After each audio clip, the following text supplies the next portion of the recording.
ការរំដួលជាផ្កាតំណាងឲ្យអត្តសញ្ញាណជាតិរបស់ខ្មែរផ្ការំដួលមានក្លិនក្រអូបស្រទន់ជាពិសេសនៅពេលល្ងាចនិងមានពណ៌ស្រស់ស្អាតតែមិនឆើតឆាយ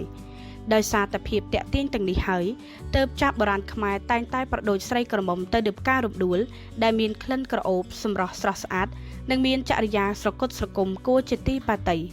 ប្រទេសកម្ពុជាបានកំណត់យករំដួលធ្វើជាផ្កាតំណាងអត្តសញ្ញាណរបស់ជាតិតាមព្រះរាជក្រឹត្យចុះថ្ងៃទី21ខែមីនាឆ្នាំ2005ការសម្រេចយកផ្ការំដួលជាផ្កានិមិត្តរូបសម្រាប់ប្រជាជាតិរបស់ខ្លួននោះ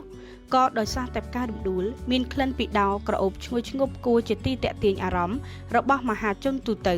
និងផ្ដល់នូវអត្ថប្រយោជន៍ច្រើនផងដែរនៅក្នុងសង្គមខ្មែរក្រៅពីយកផ្ការំដួលតំណាងឲ្យប្រទេសកម្ពុជាហើយនោះខាងមន្ទីរកសិកម្មក៏បានយកផ្កានេះតំណាងឲ្យវិស័យកសិកម្មផងដែរដូច្នេះប្រជាជនខ្មែរគ្រប់រូបពិសេសយុវវ័យខ្មែរទាំងអស់ចូលចងចាំនិងធ្វើខ្លួនឲ្យមាន